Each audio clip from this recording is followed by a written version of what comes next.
This is Josh Hart here for Seconds Out. Delighted today to be joined by Matchroom CEO Frank Smith. Frank, good to see you. How is everything? Good, mate. How are you? It's sunny. Very, very good. It's a nice, hot, sunny day out here. Obviously, we're here. Johnny Fisher, Alen Babic fight week. Great fight, isn't it? Brilliant fight. Packed out on Saturday night at the Copper Box as well. Football as well. I'm not a massive football fan. I get in trouble for saying that. But I hope we win because, you have to support the country. Yeah, you've got to be optimistic. Yeah. I'm not going to get upset if we lose because, it's what it is, it's football. I'll leave you and let you stand on that opinion on your own here. Thanks. Saturday night, Johnny Fisher, Alen Babic meet. What can we expect from these two when they get in the ring? Fireworks. It won't last very long. Is that what you say? What, you don't think? How many rounds do you reckon it will last if you had to put a cap on it? 3. Bold. That is bold. And what would the plan be moving forward? Let's say Johnny Fisher comes out on top on Saturday night. What would the plan be moving forward for him? I think Johnny's shown, back in the day, people would have looked at him and thought he's a ticket seller. And sometimes ticket sellers don't get taken seriously. But I thought the focus is just around that. But he's showing over the last few fights that he's improving. He's got a lot to give the sport. And I think he's got a massive future. So Alen Babic is a step up. We've seen his only loss came for the Bridgerweight title, WBC Bridgerweight title recently. So this is a step up in its own right. And then from there we've got to keep stepping up the levels. And now he's headlining. He's done massive numbers, as we say. And then we'll look at keeping that momentum going. As always with heavyweights, there's that big gulf between the top ones and there's not too many in the middle. So I think he's going to move quickly after this. Would you look at possibly targeting the winner of Dacres Adelaide on July 20th? Possibly, yeah. Adelaide was definitely a fight we'd spoken about before.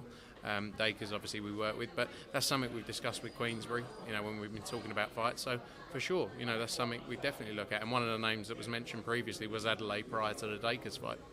And just sticking with the Matchroom versus Queensbury heavyweight theme, Joshua versus Dubois was announced last week. Now, would you say this is the biggest show we've ever seen in the UK? And if so, why? Yeah, I think the biggest card for sure. I think, look at the main event. You've got two British fighters coming together for the World Heavyweight Championship. A massive, massive occasion. I think Anthony Joshua is going to do a job on Daniel Dubois. But then the undercard as well. Liam Smith against Josh Kelly is a brilliant fight on there. Josh Warrington against Anthony Kakache.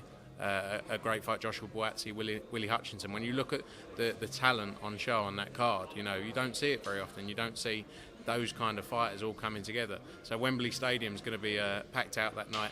And we also haven't had a massive stadium fight like that in the UK in a while. So excited for what's to come. What would you say in terms of occasion as well? Obviously, while the card is stacked, when you look at the occasion itself, Riyadh Season's first show in London, would you say there's anything that can top it? I mean, look, you only have to look at the Riyadh Season productions that they've done in Riyadh. We've obviously got LA on August 3rd as well. Is their first fight outside of Riyadh that they're doing. The production levels are going to be insane. You've got Gallagher. I nearly said that it's Liam Gallagher, not Noel Gallagher. Right? Liam Gallagher. I get confused between the two. You've got Liam Gallagher performing as well, but the production is going to be on another level. And I think as an event, as a spectacle, it's going to be something special. And we saw the face-off between AJ and Dubois, which got a little bit tense come the end of it. And a lot of people on social media were saying this looks a little bit scripted, it's not real. What do you have to say to that? Yeah, AJ doesn't really do fake. He means it. He's a very respectful person. You only have to look at all of his build-ups for his fights. He's a respectful guy. He doesn't need to create anything. Look at what he's done in the sport. He's done that without, shoving people around. Look at the Klitschko fight at Wembley. It was packed out night there, huge pay-per-view sales. Look at Joseph Parker. That was without all that shit talk. He doesn't need to do it. But he likes to be, I think, if he respects you, he expects the respect back. And I think when Daniel says what he says, but again, it's good. A little bit of spice is good, and we've seen that sometimes over the last year, especially with AJ, that spice, that element of, maybe not talking as much, but delivering in the ring with the performances. It's perfect because he's going to finish him early. Well, it's not just Dubois that he's got a little bit tense with. Carl Froch has leaked some WhatsApp messages between the two, and that's definitely kicked up a big fuss on social media. When you first saw the video from Carl Froch, what did you think of it? I never actually saw the video. I saw some quotes from it. I asked my opinion a few times. We've worked with Carl for many years. We worked with Anthony Joshua for many years. AJ is like family. I've grown up with him since I was 20 years old. I took him for his medicals. I have a close relationship with AJ. I think Carl Froch is jealous of Anthony Joshua. That's my opinion. Again, people will say, what are you talking about? You don't know what you're talking about. That's fine. But I think he's jealous. And look, not everyone in life is going to get on. That's the reality. Some personalities just don't see eye to eye. And I think that's what you got right there. And I think, someone asked, how do you repair that rift or whatever you want to call it? It's very different. These guys know each other. They spent years and years around each other, especially in the GB camp back in the day when Rob McCracken was there. So you're not talking about two people who are just talking shit about each other online. They know each other, and I don't know whether it will improve. Let's see. But not everyone's always going to get on. And then just moving forward, yesterday we had the Catterall Prograis press conference in Manchester.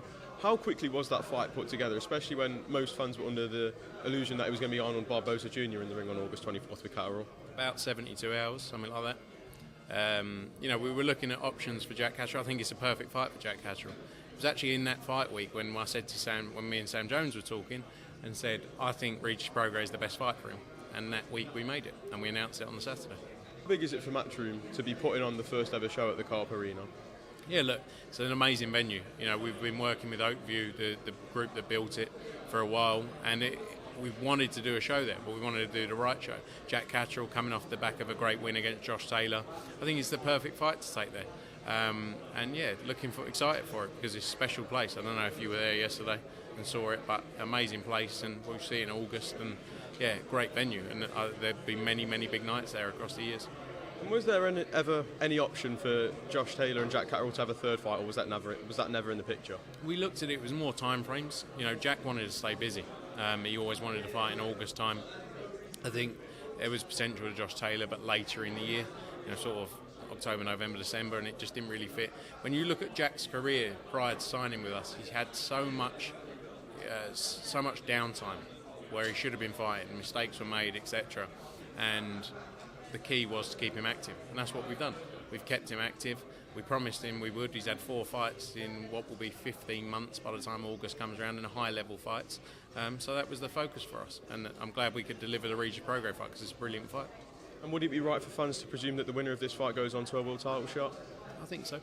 Look, it's a huge opportunity for Regis Prograis as well.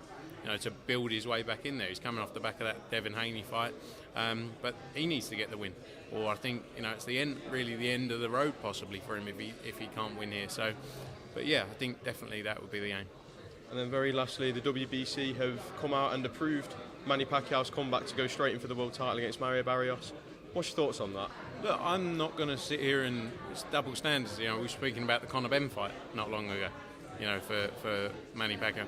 Manny Pacquiao is one of the biggest names of our generation in boxing. Still, probably is up there in the top.